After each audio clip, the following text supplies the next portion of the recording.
बिस्मिल्लाहिर्रहमानिर्रहीम। अस्सलाम वालेकुम नाज़रीन, मैं हूं आपका मेज़बान Garib Nawaz advocate. Program heart part में आपको खुशामदीद कहते हैं। आज हमारे स्टूडियो में मौजूद हैं जनाब जावेद खान तनोली एडवोकेट, जिनका ताल्लुक हरीपुर से है। कैंडिडेट KP के बार कौंसल हैं। आइए उनसे जानते हैं कि उनका मंशूर क्या है, उनका एजेंडा क्या है। अस्सलाम वालेकुम जावेद साहब। वालेकुम अस्सलाम। जावेद साहब, आपका प्रोग्राम आने में बहुत बहुत शुक्रिया। मेरा पहला आपसे क्वेश्चन है कि आप वकालत के फील्ड से कब से वाबस्ता हैं? मैंने वकालत का प्रोफेशन तकरीबन 85 में मैंने लाइसेंस लिया और इस प्रोफेशन को ज्वाइन किया और तब से आज तक तकरीबन 36 ईयर ऑलमोस्ट हो गए मैं वकालत के शोबे से वाबस्ता हूँ। इस दौरान मैं 2 दफ़ा डिस्ट्रिक्ट बार हरीपुर का जनरल सेक्रेटरी मुंतखब हुआ, फिर डिस्ट्रिक्ट बार हरीपुर का 5 दफ़ा मैं प्रेसिडेंट मुंतखब हुआ, जिसमें हैट्रिक भी शामिल है मैं। और इसके बाद 2 इलेक्शन मैंने हाई कोर्ट की प्रेसिडेंटशिप के लिए किया, एक 2015 में जिसमें मैं कामयाब हुआ और 1 साल में president high court bar association में चैप्टर का। फिर उसके बाद 2017 में मैंने इलेक्शन कंटेस्ट किया दोबारा हाई कोर्ट का, उसमें मुझे कामयाबी ना मिल सकी। तो इस लिहाज से मैं आज तकरीबन ऑलमोस्ट 36 ईयर से प्रैक्टिस कर रहा हूँ। सर, मेरा आपसे दूसरा क्वेश्चन है कि बैसियत उम्मीदवार KP के बार कौंसल आपका एजेंडा क्या है? बैसियत उम्मीदवार अगर अल्लाह ने मुझे कामयाबी दी तो जो एक जनरल रिस्पॉन्सिबिलिटी है बैसियत मेंबर बार कौंसल, वो तो बुनियादी तौर पे ये है कि पूरे सूबे में बाकी जितने भी मेंबर्स हैं उनके साथ बाहमी मशावरत से वकला के लिए कन्वीनियंस का एहतमाम करना, ताकि उन्हें अपने प्रोफेशन में हर किस्म की कन्वीनियंस हासिल हो। उसमें बहुत सारी चीज़ें आ जाती हैं। एक गवर्निंग बॉडी है कि जितने भी वकला के अमूर हैं सूबे की सतह पे वो सर अंजाम देते हैं। और मैं इसीलिए मैं समझता हूँ कि वकील का सबसे पहला मसला ये है कि उसको जब वकील आता है, प्रोफेशन ज्वाइन करता है, तो सबसे पहले उसकी ट्रेनिंग होनी चाहिए टू वर्ड सीनियर, उसको एथिक्स सिखाए जाए टू वर्ड बार, जो बार की एक मैं समझता हूँ कि रिपुटेशन में इजाफे का बास बनने चाहिए नए, उनको एजुकेट किया जाए, उनको कन्वीनियंस प्रोवाइड की जाए, उनकी सरपरस्ती की जाए और इस तरह एक इदारे की नेकनामी में यानी इजाफे का बास बनना चाहिए। मेंबर को भी उसकी काफियत इस तरफ होनी चाहिए। दूसरा ये है कि वकला को आजकल चूँकि ये एक ओवर क्राउडेड प्रोफेशन है, उसमें खासकर जो नए वकला हैं यंग, तो उनका ये स्कोप बड़ा लिमिटेड है। सीनियर्स डेफिनेटली, चूँकि सीनियर्स का काफ़ी तजर्बा भी होता है, सीनियर की बड़ी ग्रिप भी होती है प्रोफेशन पे, और लोगों की भी ये ख्वाहिश होती है कि वो सीनियर को ही एंगेज करें। तो इस माहौल में नए वकला जो यंग आते हैं उनके लिए ज़्यादा स्कोप नहीं होता है। तो इसके लिए मेरी कोशिश ये होगी, चूँकि मैं खुद भी 36 ईयर से प्रैक्टिस करता हूँ, सीनियर के साथ बैठ के कोई ऐसा वर्क प्लान तैयार किया जाए ताकि जो बड़े बड़े केसेस हैं उनमें जो सीनियर वकला हैं बेशक वो करें, लेकिन ये छोटी नौयत के केसेस हैं जो मजिस्ट्रेट के पास, अब एक वकील साहब सुप्रीम कोर्ट में भी पेश हो रहा है, वो अगर तहसीलदार या मजिस्ट्रेट के पास भी पेश होता है तो फिर जूनियर के लिए तो कोई स्कोप नहीं होगा। तो इसलिए सीनियर के साथ बैठ के मशावरत के साथ कोई इस किस्म की कोई एक स्ट्रेटेजी बनाई जाए, इस किस्म का वर्क प्लान बनाया जाए, ताकि ठीक है बड़े बड़े केसेस में या आला अदालतों में सीनियर वकला पेश हों, लेकिन मजिस्ट्रेट लेवल पे या सेशन लेवल पे या मखसूस एक तरह के केसेस हैं जो पिटी नेचर के केसेस हैं, उनमें कम अज़ कम सीनियर जो हैं वो अवॉइड करें एंगेजमेंट अपनी, वो जूनियर के लिए छोड़े, ताकि वो एक तरह से स्किल भी उनमें आ सके, उनकी अर्निंग भी हो सके, उनकी हौसला अफजाई भी हो सके। इसके अलावा बहुत सारी और चीज़ें हैं, जैसे मेडिकल की फैसिलिटीज़ वकला को नहीं है, तो डेफिनेटली सूबे सतह पे हॉस्पिटल्स में इसके लिए कोई एक अच्छी पॉलिसी होनी चाहिए।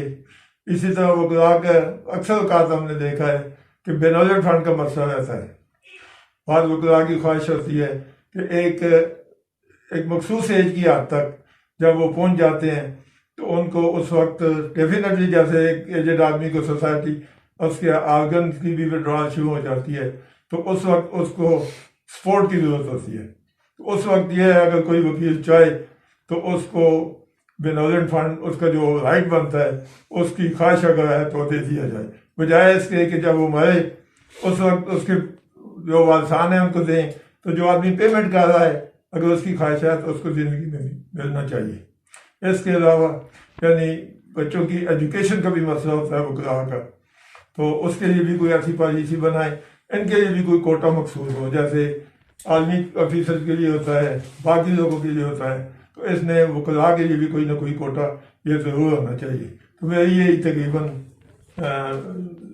पर्सनल एजेंडा तो उसमें होता कोई नहीं है, उसमें एक मुतय्यन किया गया है, बाल मेंबर का रोल मुतय्यन शुदा है, तो इंशाअल्लाह दयानतदारी के साथ उस पर अमल होना चाहिए।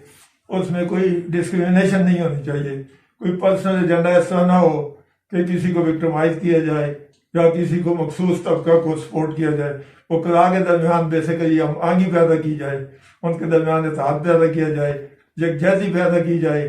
एथिक्स के लिए मैं कहता हूँ एथिक्स को प्रमोट करना चाहिए इस प्रोफेशन में, ताकि इस प्रोफेशन की नेकनामी में इजाफा हो सके। यही मेरी ख्वाहिश है।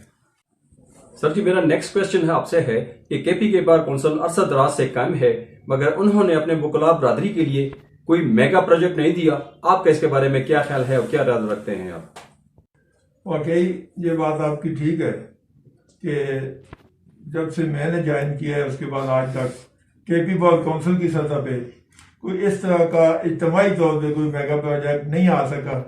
तो अब हमारी ख्वाहिश होगी कम अज़ कम इतना हो कि कोई सूबे की सतह पे भी कोई ऐसी एक हाउसिंग कॉलोनी बनाया जाए। अगर ये डिवीजन लेवल पे पॉसिबल नहीं भी है तो डिवीजन लेवल पे होनी चाहिए डेफिनेटली, इसके लिए काम होना चाहिए ताकि वो वहाँ पे। दूसरा ये है कि केपी की सतह पे पेशावर में इस हमारी जो केपी बिल्डिंग है इसमें एक रेस्ट हाउस होना चाहिए वकला के लिए, जिसमें सुबह भाग के वकला आके पेशावर लोग अपने कामों के लिए आते हैं, बहुत दूर दूर से आते हैं, होटल्स में ठहरते हैं, बड़ा एक्सपेंसिव पड़ता है।